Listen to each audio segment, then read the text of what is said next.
ก็มีทั้งหมดประมาณอยู่1 2 3 4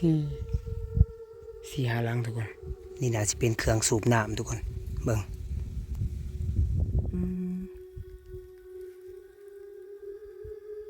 เงียบคักทุกคนประตูปองเยี่ยมยังไขอยู่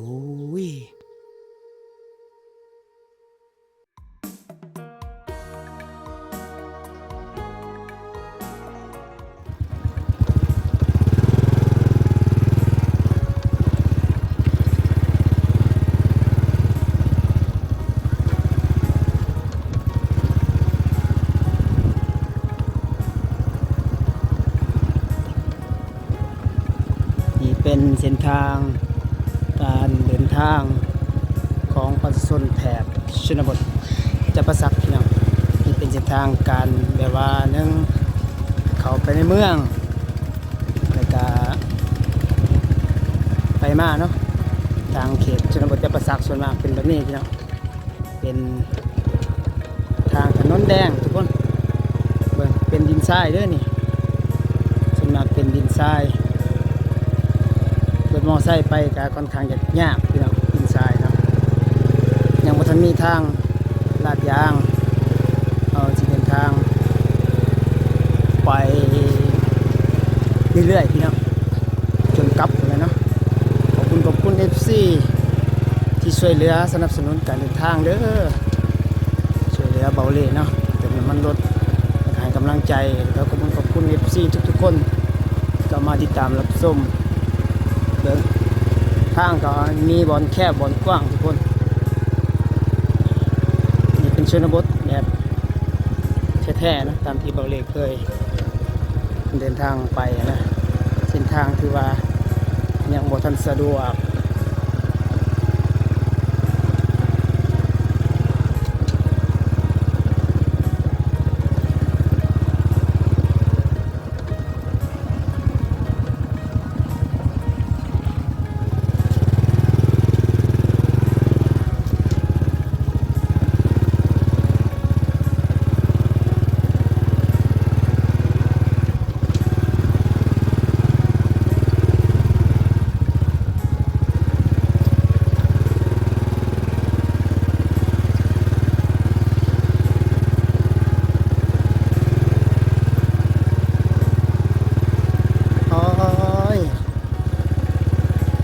เลยทุกคนเบื้องต้นไม้ใบลนเบิดเส้นทางที่ผ่านนี่เบาเล่เคย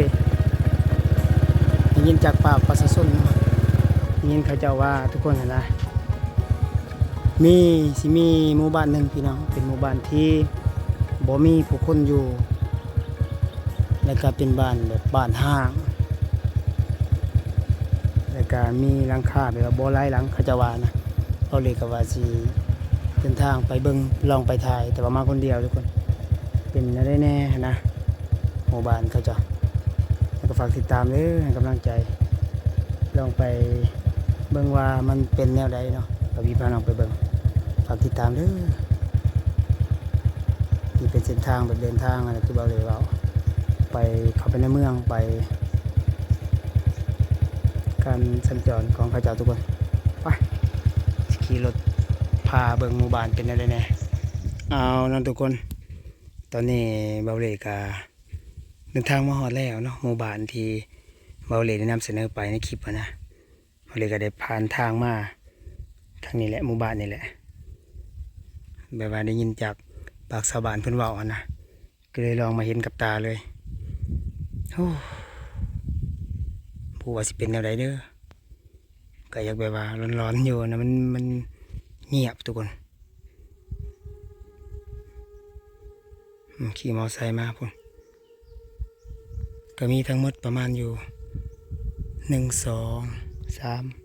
4 4 5หลังทุกคน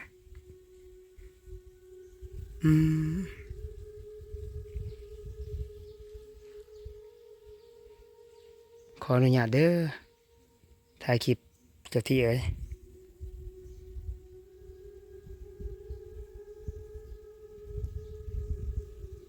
บอกกะถ่ายดนในทุกคนอย่างกับโบแมนถิ่นเบาเล่เนาะ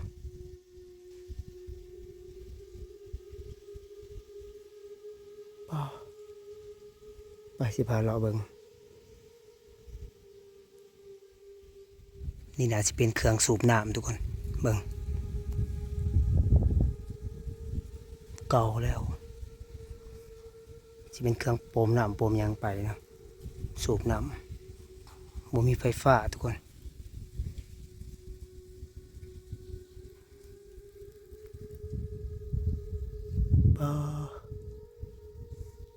สังเกตเบิ่งฝาแอม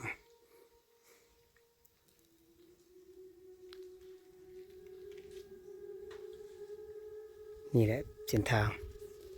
คือบอกเลยว่าประชาชนก็จะเดินทางเข้าไปในเมืองหรือว่าไปเวียกไปงานเนาะต้องได้ผ่านหมู่บ้านนี้ทุกคนว่าต้นไม้ป่าโตโคตรเลยพี่น้องอ๋อมีต้นไม้แบบว่าต้นไม้ใหญ่ๆ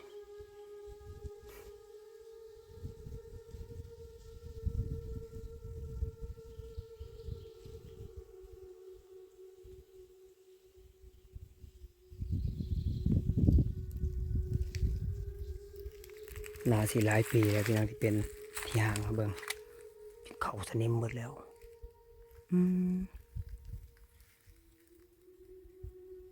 เงียบคักทุกคนถ้ากลางคืนนี่บ่กล้าพามาแล้วผู้เดียว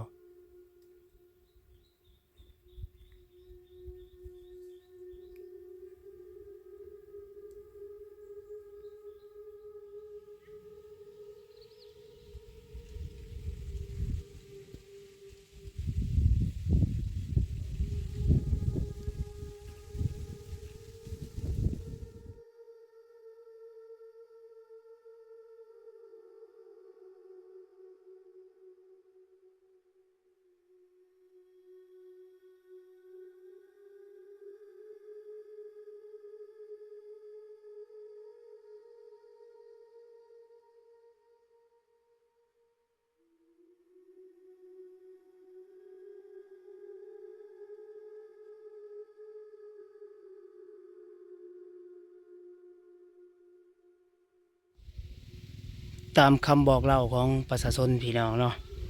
เพราะว่าเบาเลยเดินทางได้ผ่านหมู่บ้านนี่นะก็เลยลองถามทุกคนว่าหมู่บ้านนี้หมู่บ้านหยังเนาะเป็นหยังจังบ่สู่เห็นผู้คนเขาจะว่าอันนี้เป็นมาลบหลู่เด้อเจติจสารพีดุเนาะเขตนี้พี่น้องเลยเขาจะอยู่บ่ได้ก็เลยนี่ลมตายไปน้ำมันนะทุกคนก็เลยก็อยากยันยานคือกันนั่นแหละ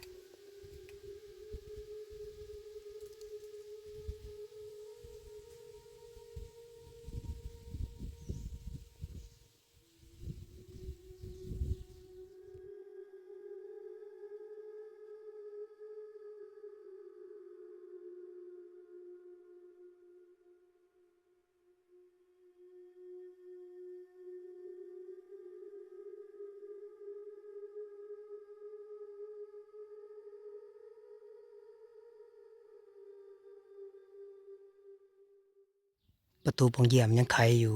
อุ้ยบ่อยากนึกภาพทุกคนยามค่ำคืนเป็นอะไรประชาชนแถบนี้ได้พามาเบาหลียังบ่ได้ผ่านมาเด้อยามกลางคืน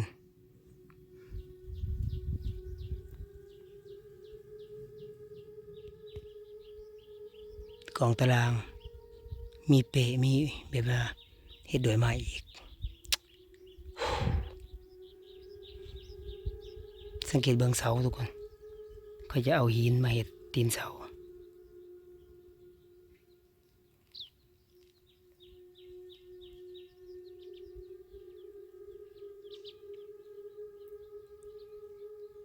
อันนั้นเป็นรถมอไซค์เบาเหล่เด้อ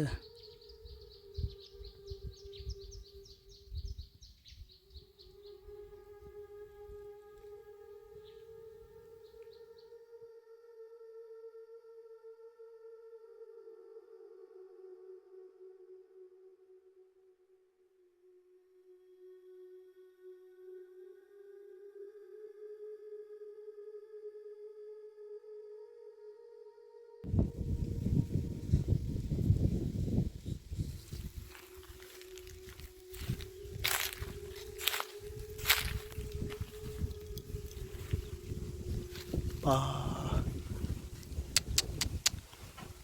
เบิ่งหลังนี้สิเป็นเขาเจ้าแอมมีแต่ใบตองกุ้งนะทุกคน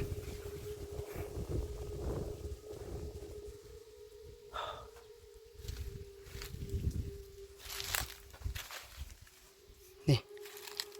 อุ้ย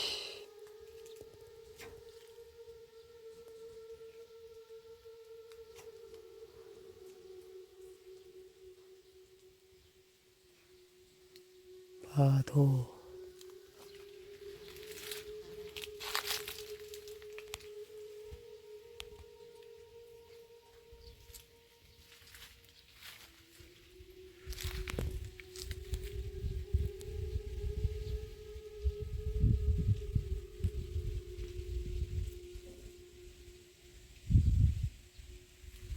เบิ่งตีนเสา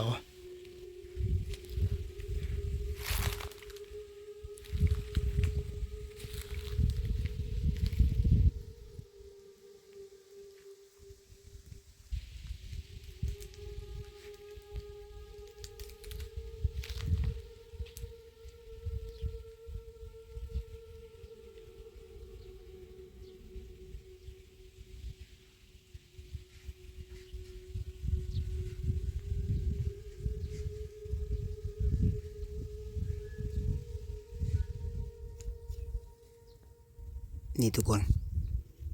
ยังมีอันนี้อยู่โหว่าทางบ้าน FC เขาเจ้ายังใส่แบบนี้หรือบ่เนาะเบิ่งอันนี้เป็นเครื่องปั้นเข่าเนาะแต่ว่าใส่แรงงานคนเหยียบนะ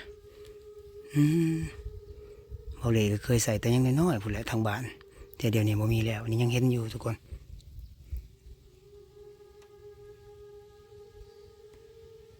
เครื่องปั้นเข่าแต่สมัยยุคใดแล้วเนาะก็ประมาณนี้ทุกคนเป็ดไก่บ่มีบ่เหลือสัตว์สาวาสิงบ่เห็นผู้คนบ่เห็นพี่น้องไฟฟ้าบ่มีเงียบสงัดมีแต่ความเงียบสงัดกับเครื่องของที่เคยจะปะไว้ยังเห็นอยู่กับความเก่าแก่บ่กล้าขึ้นเด้อทุกคน